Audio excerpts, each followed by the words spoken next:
From the Foundation Studio on Biloxi's Back Bay, welcome to SuperTalk Outdoors, where we celebrate every single Monday at lunchtime the world-class outdoors of the state of Mississippi. Thanks for joining us on the powerful SuperTalk Mississippi radio network, or SuperTalk TV at C Spire TV. But if you're listening on Facebook or YouTube or your favorite podcast, it is February the 7th, 2022. February the 7th already. Where did January go? Wow. Boy, does time fly when you're having fun. That is for sure. Today on Super Talk Outdoors, we're going to talk about alligators and predators and trapping and youth hunting with Ricky Flynt, the wildlife coordinator for the state of Mississippi. But we'll come back to him in just a second. I also want to give you an update on the Outdoor Stewardship Trust Fund legislation. And in the final segment, my producer, Kyle Curley, and I, my partner in crime, we're going to give you a tribute to a state and world record fisherman, a war hero, our friend, Lieutenant Colonel retired Dick Wilson, who died over the weekend. And we'll give you that in the final segment. As I say weekly, I'm going to usually leave the politics of the legislature up to my friends, Paul Gallo and Gerard. But from time to time, I'm going to talk about why what happens in Jackson at our state capitol matters to you as outdoorsmen and women. One of the legislative matters that I talked about a lot the last few weeks, and then again with the Secretary of State, Michael Watson, last week, is the Outdoor Stewardship Trust Fund. If you love the outdoors, you will love this fund. The House version of this bill will significantly strengthen our investment in Mississippi's outdoors by allocating a percentage of the existing sales tax on sporting goods to the fund. This is called a tax diversion. In the House version, the fund would grow to about $15 million a year. Having the trust fund will enable Mississippi to capture significant federal and private matching funds. I often use the example of Georgia. They made a $20 million investment grow to nearly $100 million. So clearly the money we invest will be paid back in significant ways. Last year, the bill to create the fund overwhelmingly passed the House 117-2. This year, two versions of the bill, they're essentially the same thing, passed the House 117-4. What made it through the full Senate last year was essentially what I call a toothless bill. It didn't include private land. With more than 80% of the state being private land, you can't have a viable statewide conservation effort if you don't include private land. We've said that repeatedly on the show, and we discussed this at length with Secretary of State Michael Watson last week. It didn't give non-governmental organizations like the Nature Conservancy, Wildlife Mississippi, and Ducks Unlimited the ability to apply for funds. Why wouldn't you include conservation experts who do this for a living? Why wouldn't you include their innovative efforts and the experience they have gained from working in other states? And there was no dedicated funding source. The program would have to wait for annual legislative appropriations. But consider this, that most conservation efforts take years to fully implement and appreciate. How can you commit to multi-year conservation projects if you don't have a dedicated funding source? There's still so many questions, and I could really spend the rest of the show on this. This year's Senate version is similar to last year's, but it's early in the process. I'm hoping that the outdoorsmen and women in the Senate take a leadership role on this effort and help get Mississippi to a place where we can be conservation leaders. We're the capital of the outdoors in the United States. I say that every single week. This landmark legislation would have generational conservation impact in this state. So I look forward to giving you the latest on this effort, and I pray for conservation leadership in Mississippi. Now let's shift gears and move over to my friend Ricky Flynt. Ricky is the wildlife coordinator for the Mississippi Department of Wildlife, Fisheries, and Parks. He's the alligator program coordinator, and he's involved in the fur bearer and nuisance wildlife program as well. So without any further ado, let me say good afternoon to my friend Ricky. How you doing, man? Good afternoon. It's good to see y'all.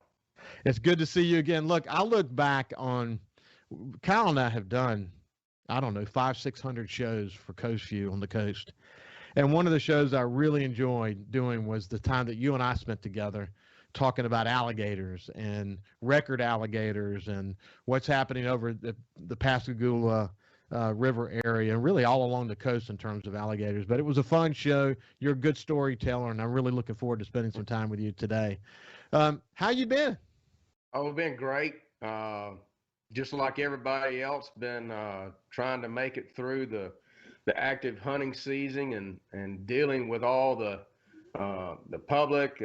Been doing some enforcement work. Been working on some of the WMAs, and as of most recently, just helped this weekend with the youth Waterfowl Camp that we been going on now for, I'm not sure how many years, but it's been over 10 years that we now host up at Muscadine Farms up in the north central Delta.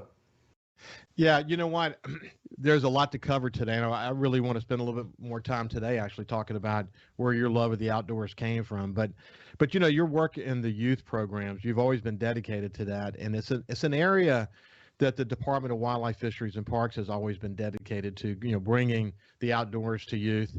And we know, and you know, that the key to success going forward is that we have to bring more people into the hunting and fishing and outdoors community. And you guys have been really focused on that for a very, very long time, haven't you?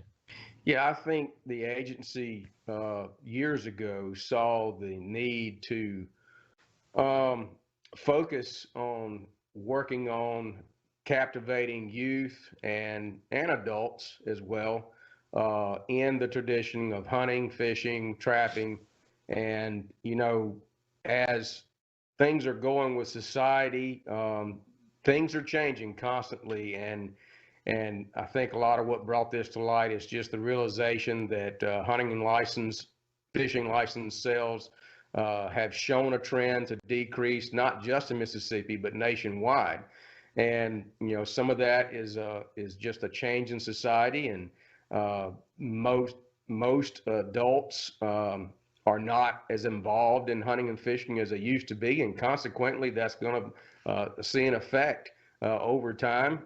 And so, anything that we can do to encourage youth to get introduced to hunting and fishing, and adults as well, is a bonus. And I think we see in many aspects of youth programs, whether it's a youth waterfowl camp or a hunt for disabled kids, veterans, or archery in schools.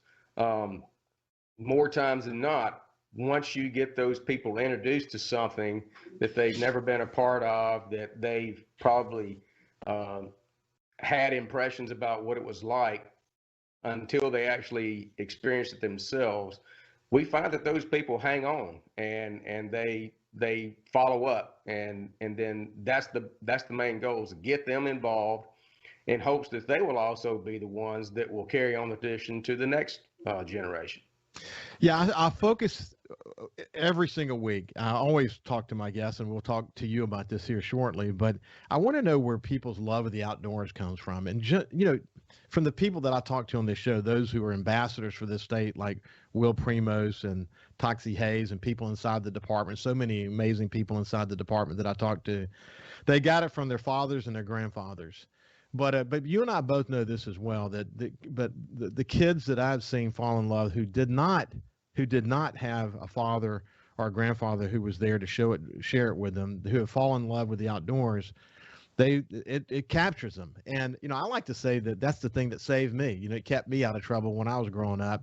And we see when young people who, again, don't have the generational impact here, who get introduced to the outdoors, it, like you say, it sticks. And the same thing's for adults. I have taken friends of mine who never even held a fishing rod before, but they get out and they smell it and they see it and they enjoy what it's like, and they understand that catching the fish is just part of the experience. Just like if you hunt deer, actually shooting the deer is just, you know, it's just an exclamation point on what was already an amazing experience, that once they experience that, they come back to it again and again.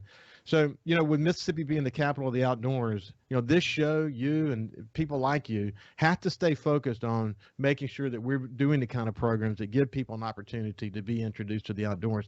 Like, for example, the Waterfowl Camp you guys had this past weekend. It was very successful for you, wasn't it? Yeah. Houston Havens and Darren Hardesty, who work in our waterfowl program, have put together an excellent event that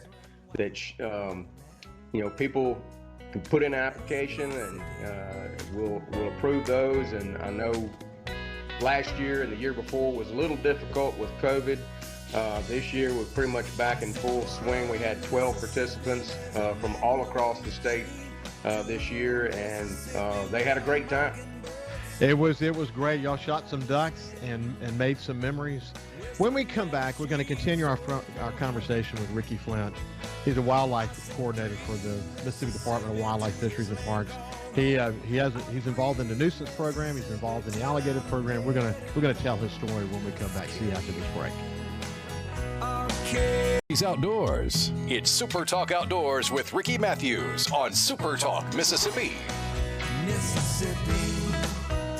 Welcome back to SuperTalk Outdoors. I'm pleased to be joined by Ricky Flynt, who works for the Department of Wildlife, Fisheries, and Parks. He's involved in trapping and nuisance wildlife and alligators, and he's got a long history of being involved in the outdoors in Mississippi. Hey, before we get to your specific story, Ricky, I want you to tell people about your commitment while we're on the youth issue, of your commitment to bringing the outdoors to disabled youth. Talk to me about that.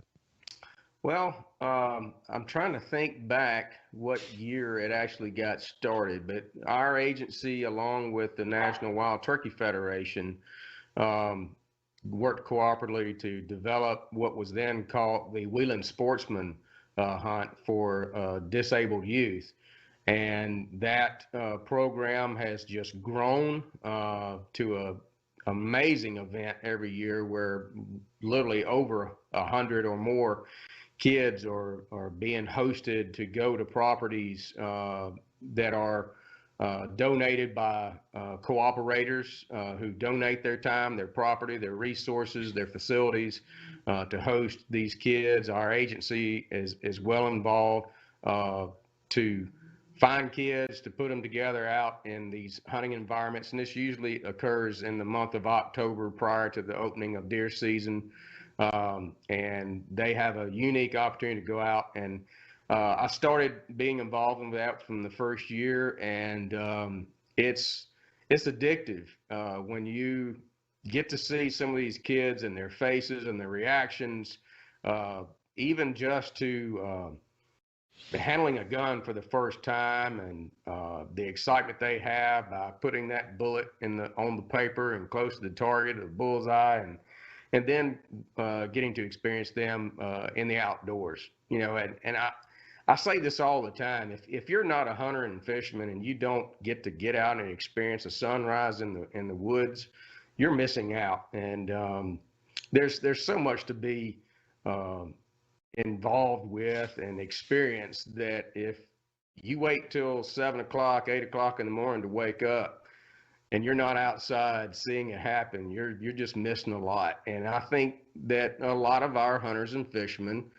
get their enjoyment from just that experience. And it's just great to get involved with those programs and see those kids experience that. Yeah. And it becomes more than just the hunt, the actual taking of an animal. Well, thank you for your commitment to that effort, and for all of those involved at the Department of Wildlife, Fisheries, and Parks. We appreciate their efforts. Over 100 kids. That's truly amazing. Okay, where did your love of the outdoors come from, Ricky? Oh, that's a good one. You're from my generation. I'm sure you remember the Mutual of Omaha's Wild Kingdom. And I grew up watching Mutual of Omaha on Sunday afternoons, and that was something that I had a great interest in from the very beginning. And I remember going through high school, and everybody was trying to figure out what they were going to do when they went to college and what they were going to major in. And I had absolutely no clue. There was nothing that interested me as far as what I thought college was about. And then I found out, there's a career field in forestry and wildlife management at Mississippi State. And I mean, I latched on to it. I said, that's what I'm going to do. I had no inkling of where it could take me, what my future might look like, but that's what I wanted to do. And so I went to Mississippi State, got a bachelor's degree in forestry and wildlife management. And my first job out of school was working with the USDA, which is now the Wildlife Services, doing research on aquaculture and depredation by water birds that caused damage to the aquacultural facilities, primarily catfish ponds in the Mississippi Delta. Then in 1993, I took a job with the Mississippi Department of Wildlife as the area manager. I was the first area manager at Mahana Wildlife Management Area in Twin Oaks, and worked there for about 4 years. Then had the opportunity to move up to Columbus and take an associate biology position and help develop what is now Black Prairie and Hell Creek Wildlife Management Areas. And then was given the opportunity to move back to Jackson and take over the alligator management program, and did that in 2003, and that's where I've been ever since. And it's been great. Every program I've ever worked in has just been a passion of mine, and kind of fell off into this alligator thing. It was farthest from my imagination that's where I would wind up, but I've now learned that alligators are the absolute most amazing wildlife species in North America, and what a pleasure it is to get to work with them. Well, we're going to talk more about them. You know, it was interesting when you mentioned Mutual of Omaha. It just, all these thoughts started to be conjured up. But you're right. I mean, I didn't think of it this way, but whoever missed the Mutual of Omaha's Wild Kingdom back in those days with Marlon Perkins? And later, I was a volunteer in an event in Jackson, and Jim Fowler was there, and he brought some tigers and lions and whatever, and had the opportunity to work with him and get to know him. I think he died a few years ago, but I remember how I felt when I met him. I was just so happy to meet this guy who had such a great impact on me and my love of wildlife. I have the whole series on DVD if you ever want to borrow it. Oh, do you really? Yeah. My wife gave it to me for Christmas one year. That is so cool. That is so cool. Hey, look, it was interesting sort of exchanging notes with you about, the history of trapping in America. People don't understand trapping. I was talking to my friend Mark Creech this actually yesterday, and he has hunting land that he leases down here in South Mississippi in Wiggins, right outside Wiggins in Stone County. And they have a huge hog problem. And he was explaining to me how sophisticated the hog trapping process had become, where he has a camera there. It sends a message to his phone. He can literally watch live as he make sure that the maximum number of pigs are inside the track before he engages the release and captures the pigs. But it's become so fundamentally advanced. But it really dates back in America's history. I mean, anybody who really paid much attention to Lewis and Clark, they know that history really well. But how often do you have to go back and remind people that the founding of America was that trappers were big time involved in that?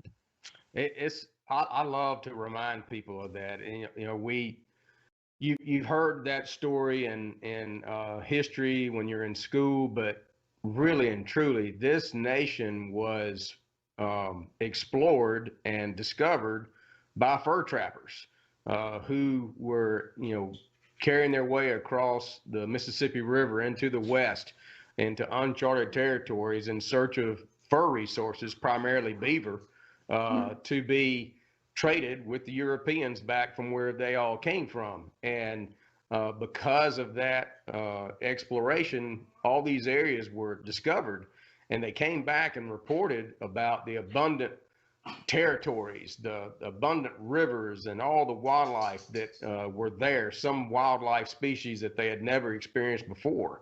And to come back and report that, and then that is what led into the development exploration of what is now the United States of America. And a lot of people, you hear about Lewis and Clark, but you don't really understand that this whole thing was a fur trade that started this country. Pretty amazing. And then, like the conversation I had with my friend Mark, over the years, if you get trained properly and you use proper techniques, there have been big advancements in making harvest more efficient, more effective, more humane. It's been amazing for you, I think, probably to watch the advancements in the trapping trade. Yeah, so trap devices themselves have not changed that much in 200 years. They're very basic. What has changed is how we use them, and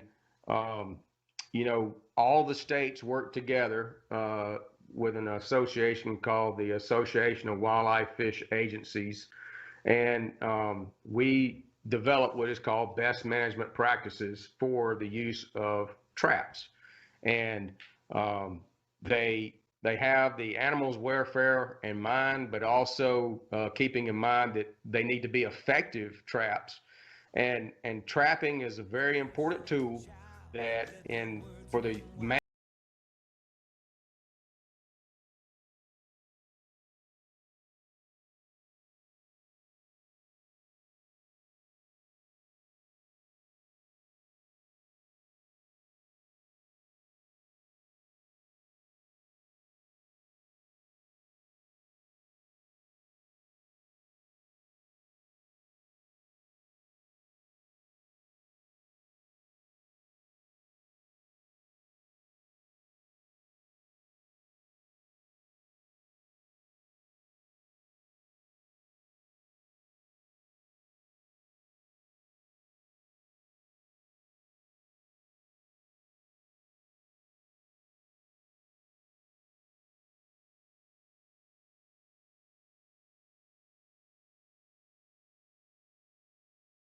Welcome back to Super Talk Outdoors. They have Ricky Flynt from the Department of Wildlife, Fisheries, and Parks.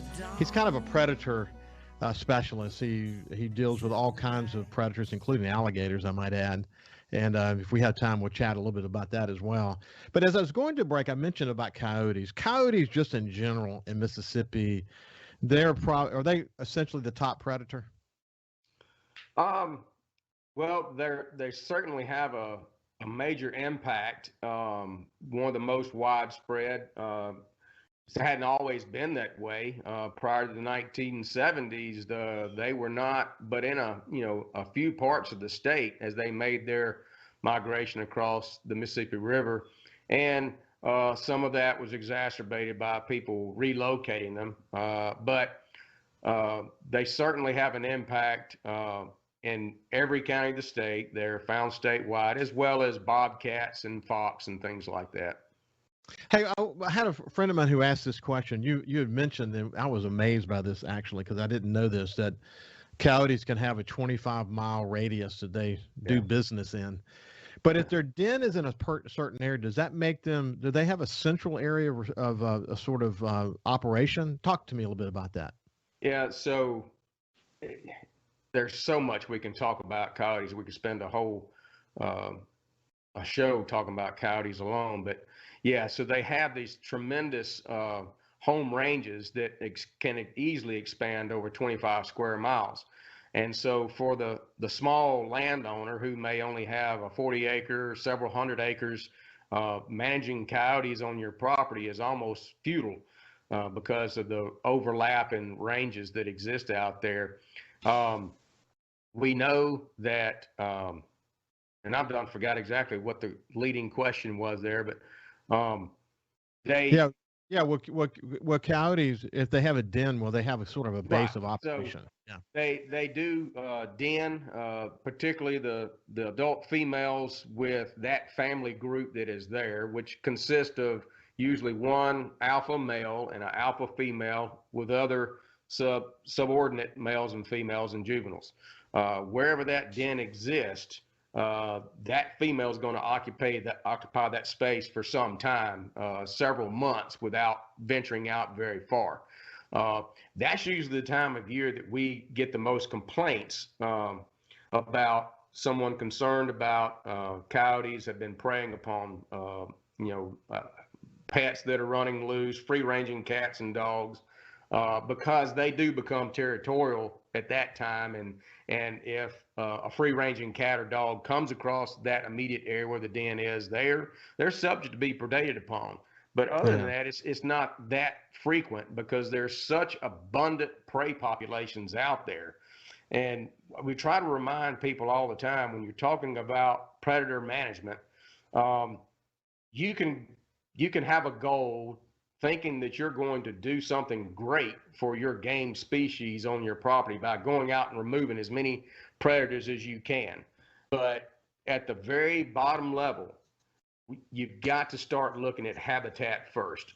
And that habitat, we want to assess it based on the wildlife species that you're interested in trying to manage. And if we don't have their bare basic needs, ample food resources, cover. If we're talking about turkeys, do we have nesting habitat? Do we have cover for broods to escape into? Same thing with quail, same thing with deer. And a lot of people have the misconception that if I can go out here and remove a whole bunch of fox and coyotes and bobcats off my property, then I'm going to have abundant game species. And that's not the truth, because you can go and remove those, but if the prey base is there and they're extremely abundant, and you remove predators from the landscape, the ones that still exist actually increase their health, actually increase their propensity to produce more young. And so it is a action reaction process, but we try to encourage folks to look at the bare ground, get down their level, and look at the habitat and their basic needs first. You can do some predator management, particularly just prior to turkey nesting season, that can have some effect if you're also doing some good habitat work.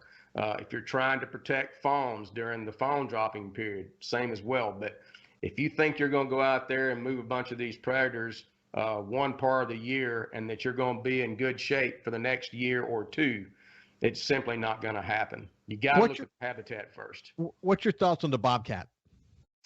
So what I tell people is people have this conception that bobcats are destroying turkey populations, that bobcats are destroying fawn deer during the fawn dropping process. It's all about opportunity. If we've got a tremendous resource out there that is on the landscape at the same time, obviously bobcats and coyotes are going to encounter those game species and take them. But that's really not their major prey item, except during that time that they are on the ground and very accessible. 9 months of the year, they're preying upon cotton rats, field mice, birds, amphibians, insects, soft mass from the trees and all these things. And so that very base prey base is what's driving the population, and predator populations do follow those prey relationships. They are absolutely going to take some turkey poults or even adult turkeys given the opportunity, but that's part of the landscape. That's part of the ecosystem, and people need to understand that. But where we see the biggest problems is where you have habitat that is really lacking, that when there is a prey base there is wild game species, and they don't have the adequate resources, they don't have escape cover and things like that, then they do seem to have an impact. But it's usually because the wildlife species themselves are not doing very well themselves. I get it. Look, we're going to do a whole show on alligators. We'll get that scheduled here pretty soon. But tell me about the upcoming alligator season. Well, let's see. I think this will be year 15, maybe 16, if I do the math right, of our alligator hunting season that was started in Mississippi in 2005. We have not gone before the commission to get everything approved for this year, but I am toying with some new opportunity for this year, and we'll wait to see how that pans out. We're in the planning process, trying to get it all figured out. But for the most part, the process will remain the same. Alligator hunting zones will remain the same, and likely the same number of permits. It's going very well, and it's one of those things. If it ain't broke, don't fix it. And and we worked long years, about 12 years before we really had it going right, and with the process that we now have, where it's an electronic application process. We do that during the first week of June.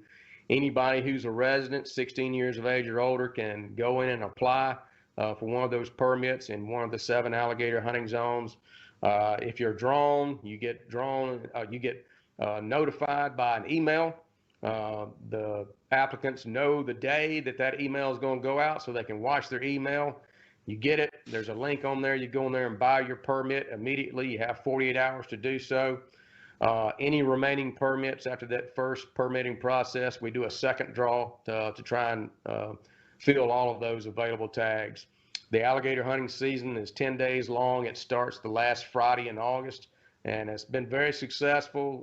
The people who have gotten involved in it have gotten hooked, and it's been a great ride just watching the interest and the group of people who are out there being involved in it.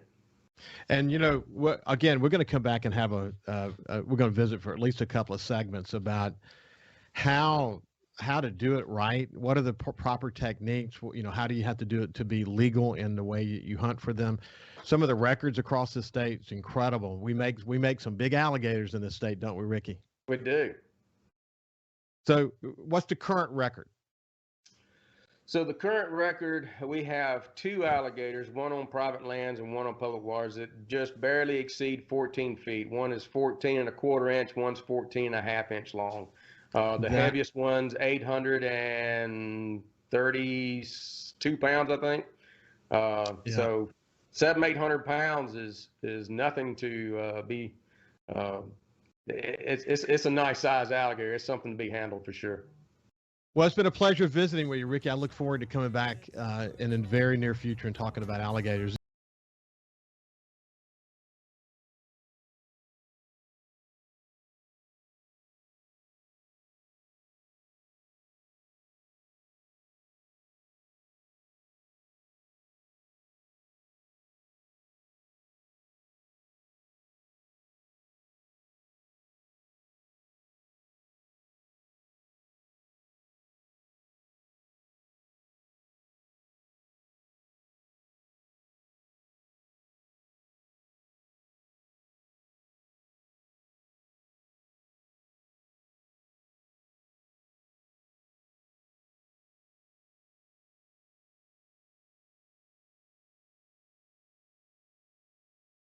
The best places in America to enjoy the outdoors. So let's talk about it. It's SuperTalk Outdoors with Ricky Matthews on SuperTalk Mississippi. Welcome back to SuperTalk Outdoors. I really enjoyed that conversation with Ricky Flynt. What a terrific leader he is in the state. We're lucky to have people like him working on behalf of the state. Hey, I want to say that a really dear friend of ours passed away over the weekend. Lieutenant Colonel retired Dick Wilson, an amazing man, a friend of mine who's an outdoorsman. Jimmy Putnam posted, "A huge oak has fallen." Dick owned a fishing camp on the point of Biloxi. He was instrumental in building the Vietnam Veterans Memorial here on the coast. He was a Spirit of the Coast winner for his volunteer work. He was an amazing father and grandfather. He was a war hero. I want to share with you a segment from my Coast View show we had down here on the coast, had him about a year or so ago, and I asked him about his love of Mississippi, and here's what he said. Oh, wow. That's to adequately tell you the feelings, which they're different with different people, you'd be at a loss, but you've been patting everybody on the back, but you got to admit the people that talk about Mississippi, the native of the Mississippi, the people that live here, the people that love Mississippi, make you want to come back. Yeah, they do. They really do. Yeah. They really do. And people who... And I think the fishing has a lot to do with it. And